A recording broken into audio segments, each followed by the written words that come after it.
Hey hello everyone, welcome back to my channel. তোমরা সবাই কেমন আছো? আশা করছি তোমরা সবাই খুব খুব ভালো আছো। আর হ্যাঁ, তোমাদের আশীর্বাদ এবং ভালোবাসায় আমিও ভালো আছি। বড়দের জন্য রইল আমার প্রণাম এবং ছোটদের জন্য রইল আমার অনেক ভালোবাসা। তো চলো বেশি বকবক না করে ভিডিওতে যাওয়া যাক। তোমরা যে এই ভিউটা দেখছো, এটা হচ্ছে আমরা যখন মায়াপুরে গিয়েছিলাম সেইটারই সেকেন্ড ডের মর্নিংয়ের ভিউ এটা। আমরা যেহেতু ভোর 4টের সময় মানে কী আরতি যেন ওটা মঙ্গল আরতি দেখতে গিয়েছিলাম, তো সেখান থেকে এসেই হোটেলে ঢুকি। তো হোটেলে তখন ঢুকতে নিয়ে তাই বেলকুনি থেকে এই ভিউটুকু আমি জাস্ট ক্যাপচার করি। তো আশা করছি আজকের ভিডিওটা তোমাদের অনেক অনেক ভালো লাগবে। তো স্কিপ না করে পুরো ভিডিওটা দেখতে থাকো। আর আজকের ভিডিওটা আমি অরিজিনাল ভয়েসেই তোমাদের সাথে শেয়ার করব। তো আমার আরও একটা ফ্রেশ ব্লগ তোমাদেরকে অনেকখানি ওয়েলকাম জানিয়ে আজকের ভিডিওটা এখান থেকে শুরু করছি। আর মায়াপুরে এটা ছিল আমাদের ডে 2। তো এটা হচ্ছে দ্বিতীয় দিনের ব্লগ যাচ্ছে, তোমরা একটু দেখে নিও। এরপরে দেখো হোটেলে গিয়ে স্নান দান করে রেডি হয়ে আমরা বেরিয়ে পড়েছি ঘোরার জন্যে। এটা হলো গোশালা। ই মা, কি বড় কি বড়, বাপরে বাপরে কি বড় সিং।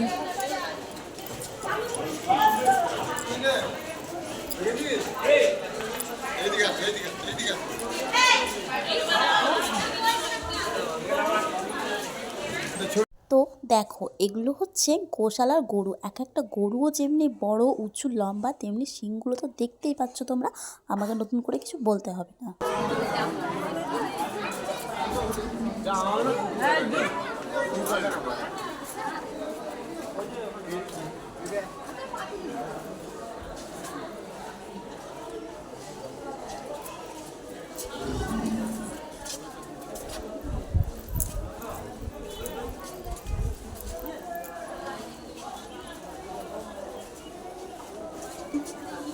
তো দেখো পুরো গোশালাটা তোমাদের একবার একটুখানি ঘুরিয়ে দেখিয়ে দিচ্ছি আমি।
আমি এখন ইয়াতে আছি ওই যে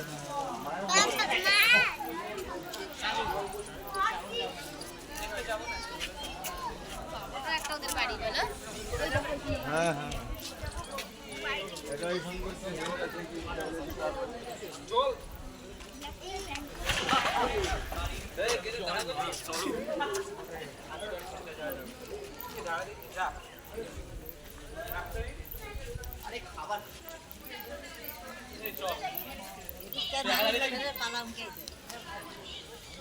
ওরে বাবা খেতে পালাবি, ওরে বাবা ওই থেকে গরু দেখো ওই যা।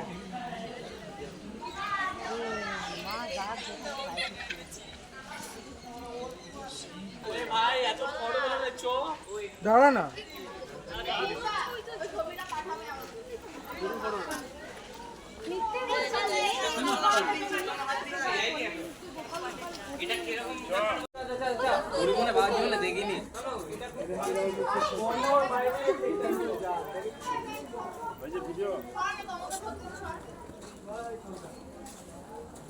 চল গোশালা থেকে বেরিয়ে আমরা চলে এসেছিলাম গোবিন্দস রেস্টুরেন্টে। কারণ হচ্ছে আমি সকাল থেকে কিচ্ছু খাইনি, বেলা তখন 12টা পার, 12টা পার কি 12টা বাজতে যাবে এই রকম। তো সে কারণে মা জোর করে নিয়ে গেল, দিয়ে একটু কিছু টুকিটাকি খাবার খেয়ে নিলাম। তো এখানে যা সুন্দর সুন্দর আইটেম ছিল, তোমরা গেলেও তোমরা মানে গেলে বুঝতে পারবে, তো নিজের চোখে দেখলে আরও ভালো করে বুঝতে পারবে। আর টেস্টও ছিল দুর্দান্ত। ইচ্ছে তো ছিল দুপুরে লাঞ্চ করার, ওখানে থালিগুলো নেওয়ার, তো সেটা হয়ে ওঠেনি। তো এখান থেকে আমরা এই টিফিন করে নিয়ে চলে গিয়েছিলাম মন্দিরের ভেতরে প্রবেশ করলাম। মন্দিরের ভেতর প্রবেশ করে আমরা সেখানে দুপুরের ভোগ আরতিটা দেখে নিই। তারপরে সেখান থেকে বেরিয়ে এসে আমরা হোটেলে গিয়ে দুপুরের লাঞ্চটা সেরে ফেলি। আর তোমরা তো জানোই মায়াপুরের মন্দিরের ভেতরে ফোন নিয়ে প্রবেশ নিষেধ, তাই ফোন নিয়েও যাওয়া হয়নি, আর মন্দিরের ভেতরে ভিডিও ক্লিপও তোমাদের সাথে শেয়ার করা হয়নি।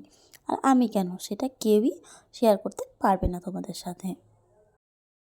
আর এটা ছিল গোবিন্দাস রেস্টুরেন্টের ভিউ সাইডের দিক থেকে, তোমাদের সেটাই দেখিয়ে দিলাম। আমরা যেহেতু গোশালা গিয়েছিলাম, গোশালা থেকে আসার পথে এটা পড়েছিল, সে কারণে আর কি আরও ঢোকার আমাদের সুবিধাটা হয়েছিল। তারপরে তোমাদের একটা গাছ দেখাচ্ছি, দেখো এই গাছটা হচ্ছে আমলকির গাছ। আমি যেহেতু কখনো দেখিনি, সে কারণে একটু ভিডিও রেকর্ড করে নিয়েছিলাম তোমাদের দেখাবো বলে। তো তোমরা কে কে আমলকির গাছ দেখেছো বা চেনো আমাকে কমেন্ট করে জানিও। আর এই গাছে কিন্তু ছোটো ছোটো আমলকি ধরেও ছিল। যাই হোক, এরপরে মা বাবা ভোগ আরতি মানে শেষ না হতেই মা আর বাবা দুজনে বেরিয়ে এসে এখানে খাবার খেতে ঢুকেছিল। তো আমরা ভোগ আরতি দেখা শেষ করে তারপরে বেরিয়ে এসে মা বাবার জন্য ওয়েট করছিলাম। আর তোমাদের দেখাচ্ছিলাম যে কি সুন্দর সুন্দর শাকসবজি লাগিয়েছে ওখানে। দেন এবার তোমাদের কোথায় নিয়ে যাচ্ছি, চলো আমার সাথে চলো। ও আচ্ছা, এটা ছিল মায়াপুরের সাইট সিনের কিছু কিছু জায়গা, তো যেগুলো একটু একটু করে আমি ক্যাপচার করেছিলাম, তো সেটা তোমাদের দেখিয়ে দিচ্ছি, তো তোমরা দেখতে থাকো।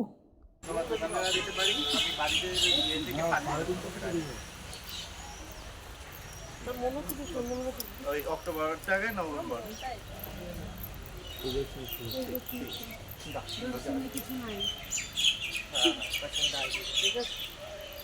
তুমি বাড়ি যাওয়ার পথে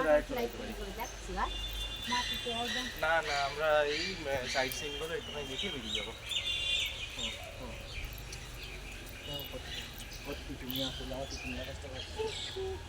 ভালো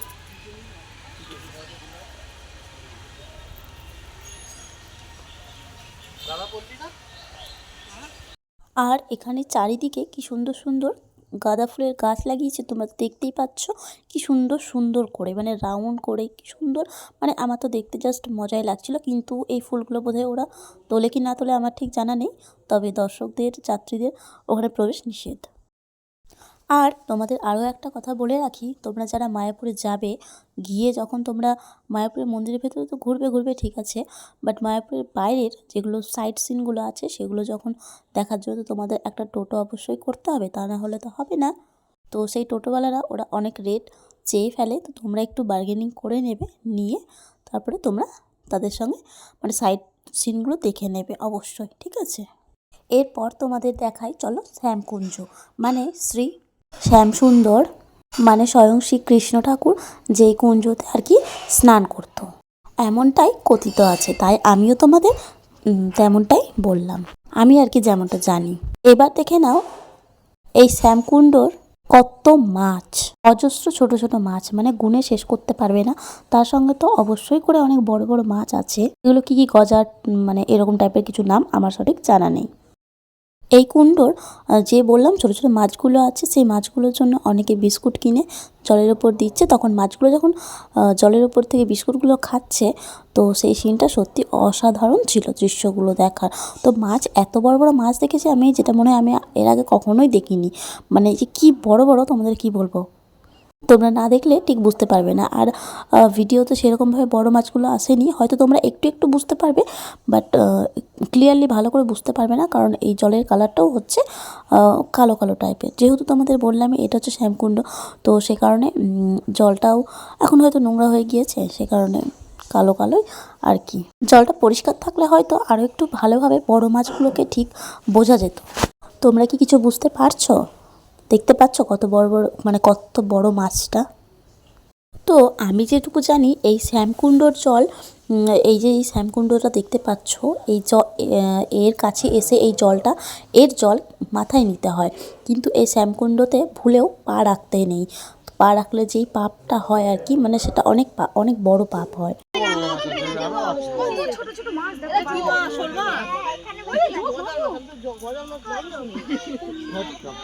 তো যদি তোমরা কেউ কখনো যেয়ে থাকো বা যাও, কখনোই এই কুণ্ডতে পা রাখবে না।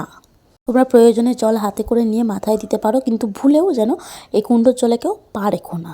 এখান থেকে বেরিয়ে এবার আমরা যাব রাধাকুণ্ডতে, মানে এই শ্যামকুণ্ড থেকে বেরিয়ে এবার আমরা রাধাকুণ্ডর উদ্দেশ্যে যাচ্ছি। তো তোমরা পুরো ভিডিওটা দেখতে থাকো।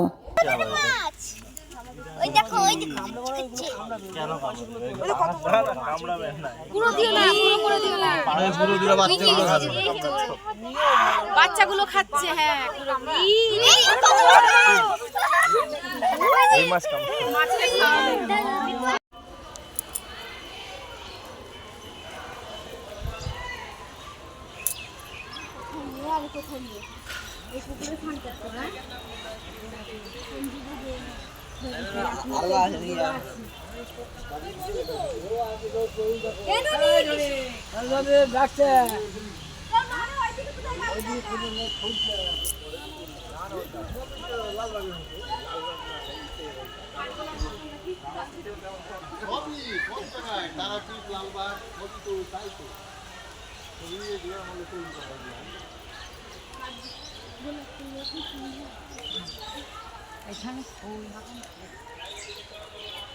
সো তোমরা এখানে দেখতেই পাচ্ছ কত রকমের গোলাপের চাষ করেছে এখানে। বাস কালারফুল কালারফুল গোলাপ, লাল থেকে শুরু করে সমস্ত রকমের গোলাপ এখানে ছিল। আমি যদিও বা ভিডিওতে ভালো করে নিতে পারিনি।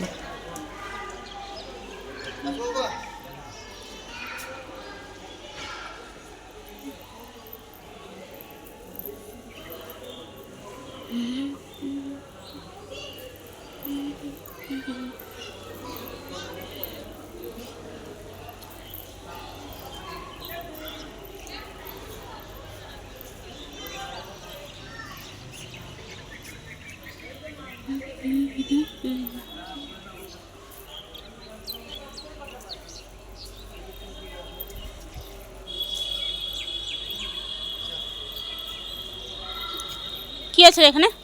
জগন্নাথ পর্বত, এটা করলে তো বৃন্দাবনে ঘোরা হয়ে যাবে। যা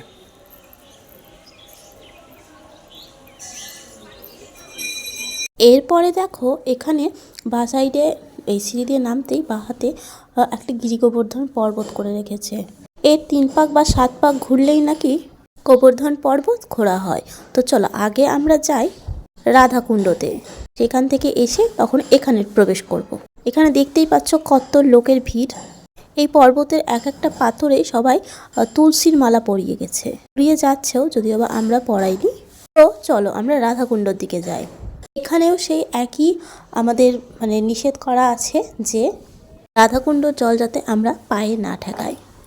এখানে একটা বিশাল গাছ ছিল, সেই গাছটা কি আমি ঠিক বুঝে উঠতে পারছিলাম না। তার নিচে এই গোবর্ধন পর্বতটা আর কি রয়েছে, মানে ওনারা তৈরি করছে। তো তোমরা ভিডিওটা কন্টিনিউ দেখতে থাকো।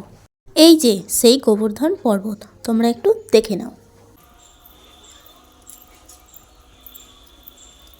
আমি খুঁজে বেড়াচ্ছি কোথায়। কপাক ঘুরবা তুমি? কপাক ঘুরতে বলেছে।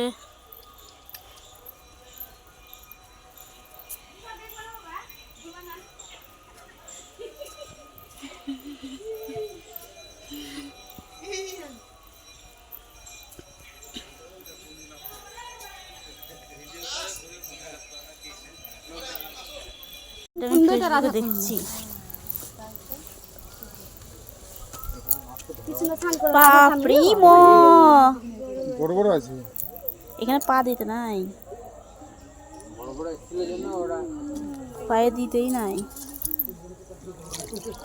দেখতে পাচ্ছ এখানেও কত ছোট ছোট অজস্র মাছ। ছোট ছোট মাছগুলো কিন্তু খুব ভালো মতোই বোঝা যাচ্ছে এখানে। ওই তো কেঙ্কা মাছে তো দেখো তো মাছে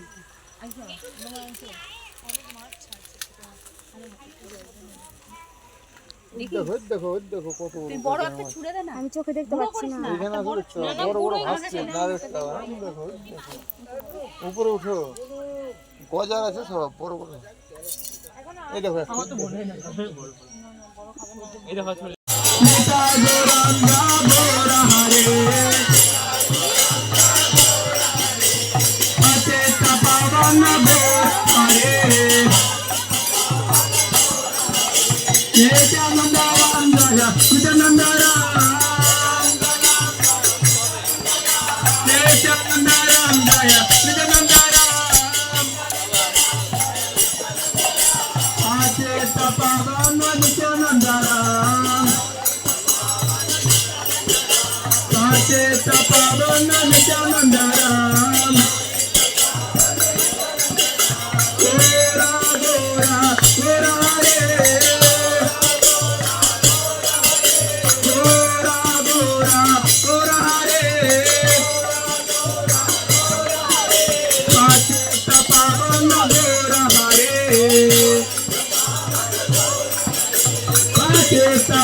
তো আজকের ভিডিওটা কেমন লাগলো সেটা কিন্তু অবশ্যই কমেন্ট করে জানাতে ভুলো না কেউ। আর ভালো লাগলে তো লাইক কমেন্ট শেয়ার অবশ্যই করো, কারণ তোমাদের ভালোবাসা ছাড়া মানে কোনো কিছুই না। আর যারা আমার ফেসবুক পেজটিকে ফলো করোনি তারা অবশ্যই গিয়ে ফলো করে আসো, প্রিয়াশাল অফিসিয়াল। আমরা যেহেতু দুপুর 3টের পরে এই মায়াপুরের সাইট সিনগুলো দেখতে বেরিয়েছিলাম, সে কারণে বিকেল হতে হতেই সেগুলো দেখে এসে আমরা আবার মন্দির চত্বরের ভেতরে প্রবেশ করি। তো এসে দেখি একটা ফাঁকা মাঠে এখানে এইভাবে হরিনাম হচ্ছে, তো দারুণ লাগছিল।